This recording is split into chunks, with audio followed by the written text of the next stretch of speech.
Hello YouTube viewers, welcome to my channel Science to Technology. In today's show, Future Friday, we're gonna talk about Rosetta Project. So let's dive right into it.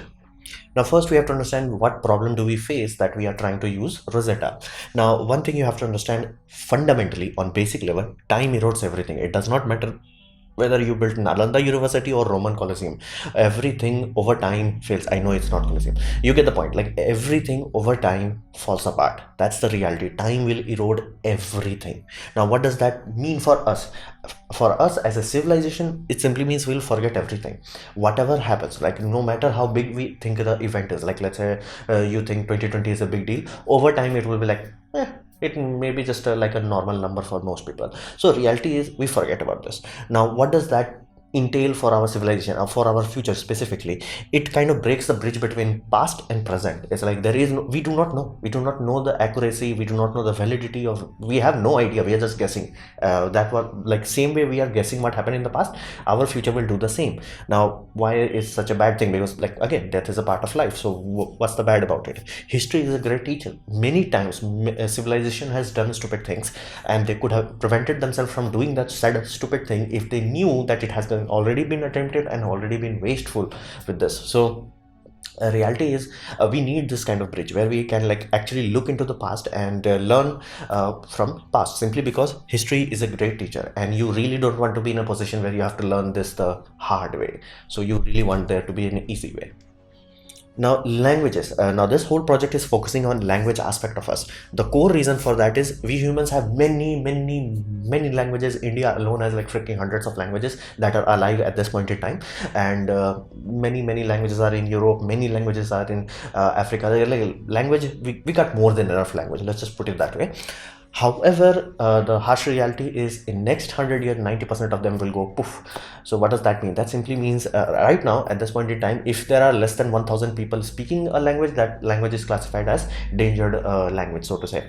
So fundamentally that means we are losing a unique view of the world, because each language, be it Bangla, be it Hindi, be it Malayalam, be it Telugu, be it Tamil, all these languages, they denote a certain kind of growth of the people who build those languages, and like culture is ingrained into those languages, like Mandarin for Chinese people, and Japanese language. All these languages have Mandarin. Pardon me, why I'm saying Mandarin. And in Japanese people, they have their own language, and each language depicts basically life journey of that culture, so to say, fundamentally speaking. And that allows us to have a unique perspective of humanity. For example, there are certain languages that have like dedicated word for each relationship you have. Like you don't say like, you know, sister, elder or younger. You will have different words for it. For example, in Hindi we have like, you know, behan, like, you know, for smaller one, or didi for elder one. Like you get the point. Like different languages have take different priorities. Like in some sense there's like a dedicated word for what you will kind of call your grandpas, like they will have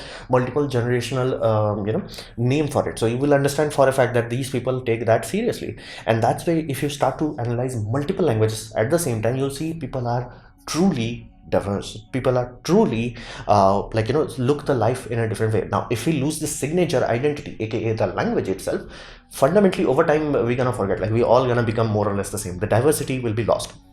Now whether that's a good thing or bad thing, that's only time will tell, but we do not want to lose it like, you know, whoops, we lost it. Like if we know that it's happening, it's a good idea to preserve this. Like okay, at least have some data catalog backup or something of it.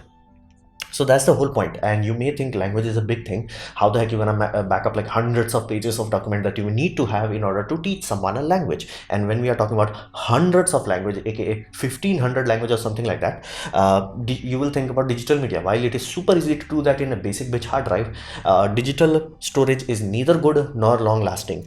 The good part is simply fundamentally none of them are long lasting, especially if they are working on any form of electricity. Think of it this way. You take your hard drive, over time the magnetic field will fade, so fundamentally it will not work. You talk about solid state drive, you're like, hey, no moving parts, awesome. No, electron will simply leak out of the gate, the floating gate that it has, and the binary will turn back to zero. So fundamentally Nope, zilch. And you may think like how about passive media sort of system where you have disk, optical disk, no magnetic thing and all that. The storage medium itself will, become a problem at that point. Basically, you can buy a CD or DVD, you may not find a player for it.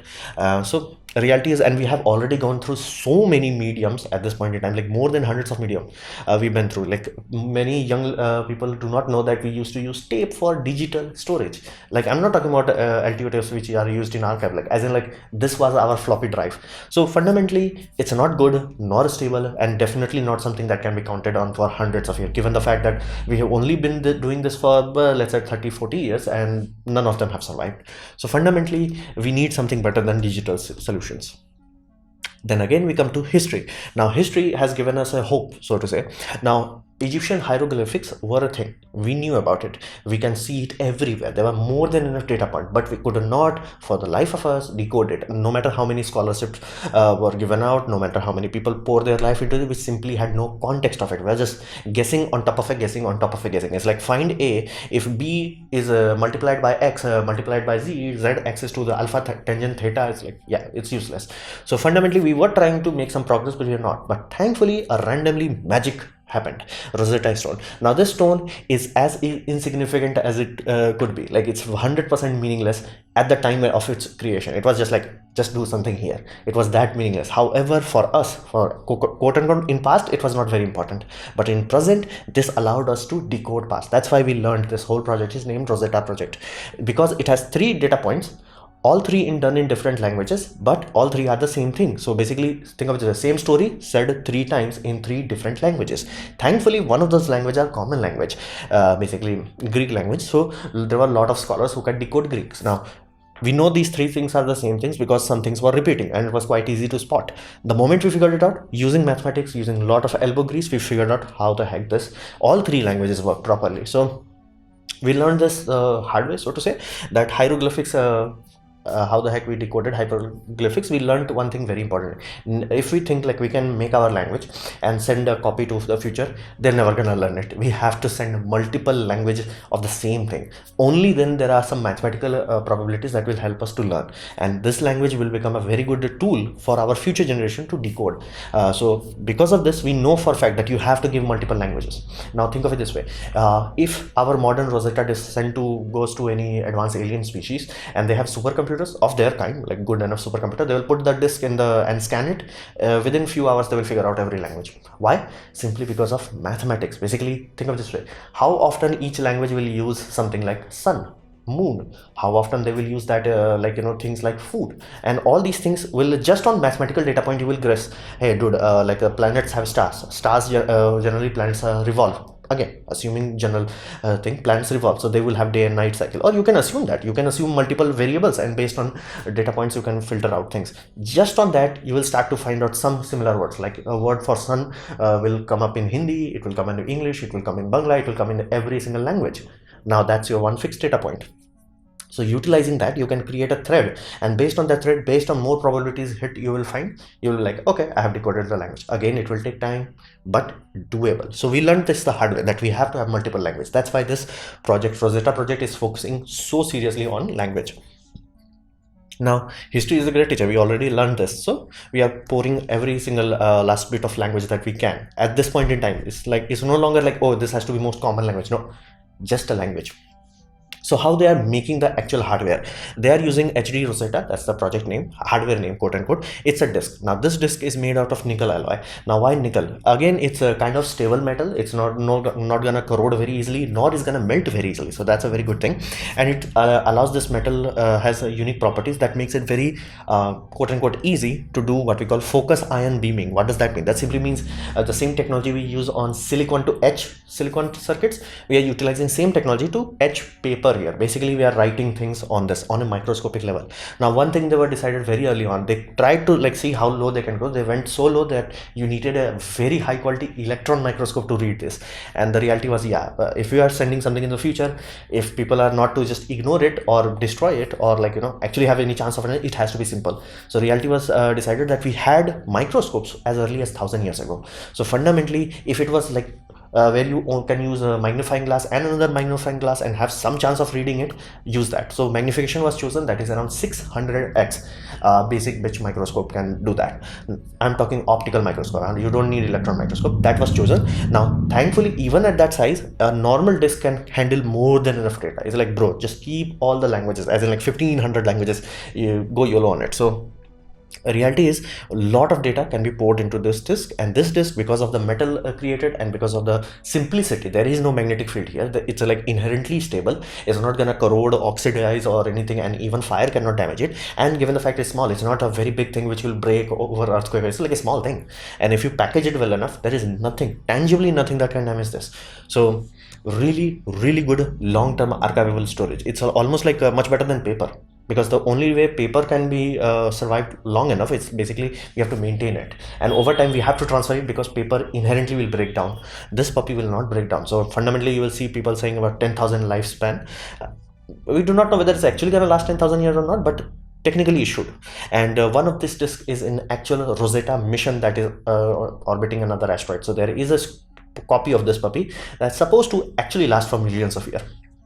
So that's the whole point, and that's why the languages are written in such a way that if you start to follow the language, it will go smaller, and you're like, oh no, it still keeps going. So you start to go into, like, you'll try to use the best magnifying. So you'll start with 10x, 20x, 50x, 60x, 70x, like you will keep going down, and then like, whoa, there is like whole paper. So this system was created, and this was a big disk. Then they realized, to make it more valuable, it has to be much more smaller and much more mass produced. Then they created this pendant. This is like this size pendant you can buy from the basically the foundation, the Long Now Foundation, and this will have the same data of this. And this also can be read with normal microscope, lab grade microscope. You don't need, like, very fancy microscope, but it's like magnifying glass will barely do. Like at magnifying glass, you can see, okay, there are pages. So that's the whole technology. It's nothing fancy, it's just unique application of two technologies. So what is the hope of this foundation? Now, I like this foundation, and I already covered their project of the clock of Long Now. And I like the idea that some people are thinking in such a way that's like, no, there is a future. It's like, look at it this way. Mass extinction is a normal thing for planet Earth. Planets going boom is a normal thing for a solar system. Freaking whole galaxies being wiped out, that's a common thing for the universe. So things happen, like bad things happen. It's like, and for some reason we are thinking like we are so important that if we don't make it through, everything else is mean. That's not how things work, and that's not how our ancestors are. That's why we are here, but we are not able to move past it. We are no longer like, okay, let's lay down a good foundation for our future. It's like we are broken, quote unquote. So these people are trying to make a dent into that, and I respect them because they are trying to do it. Everybody else is like, who cares, we can't do this. No, like these people are making an effort, and something as small as like trying to preserve every single language, or as close to it as they can get at this point in time, that's respectable. I respect it, tangibly respect it. So they started the technology. It was kind of expensive. They were barely making like few copies, basically few pages per minute, to now they are making few pages a second. So they are much faster now. They can etch much more things, and that project became cheap enough where more and more people are investing into it. For example, you can just go to a company and buy a medallion that has full Bible on and they will give you a basic small scale microscope, and you can read that like a whole Bible as a pendant. And a lot of people are trying to buy this, and you can have whatever. Like you can even have Bhagavad Gita etched into it. It's up to you what you desire. And people have realized that this inherently can store a black and white image, not color image, but black and white image. So why not just put family images in there? And the idea with this disk was, it's like this will be something that you hand down to your basically next generation. It's like keep passing the disk down, because there is inherently nothing that's gonna like quote unquote fade, quote unquote melt away. There is nothing like that. So unless you physically try to melt it, even on a normal house fire, this should not go down. So that's the idea. Like this is something that, like, let's say my family will have their life, and at time of my death, my family will get together, they will create the photo album, and then create one disc, and then disc will be given to the next generation. And then next generation, when they pass on, their life will be archived, created a disc, and then give then you can easily piece back life together, like 1,000 generation from now. That could be doable. So it's quite amazing things, like and they learned it the hard way. History is a good thing. It's like more copies you make, the more likely it is to survive. So that is why this medallion thing is more important than the disc that is on the Rosetta asteroid system. It's like they want to make this, and they want to sell it to as many people who's willing to buy it, more and more and more and more, and only then they have some chance, at least something will make to 1,000 years or 5,000 years or 10,000 years. because if they have only one copy, no matter how well they preserve it, it's one copy to chance. If they have 10 copy, some chance. If they have 5,000 copy, definitely something will survive. If they have 50,000 copy, okay, you are guaranteed at this point in time. Like, especially if it's distributed well enough, and not to mention one of these puppies is supposed to be parked on the moon also, you get the point. It's like, it's slowly we are starting to create an archive that truly cannot be destroyed, so to say. And they are trying to encode whole of Wikipedia. It will take this much stack. They will have multiple disks, but it can be done. So, and depending on, like, if you are willing to pay around $400 in USA, you can easily get your custom album done if you want to. So this was my presentation on Rosetta Disk. I hope you liked it, learned from it, or it has given you some hope. In those scenario, please click the like button, share it amongst your friends. That will help me a lot. If you didn't like it, didn't enjoy it, I urge you to press dislike, press it twice to show me your disappointment, and please leave a comment because I try to reply to all of them. Subscribe, press the bell icon if you're free, and as always, thanks for watching.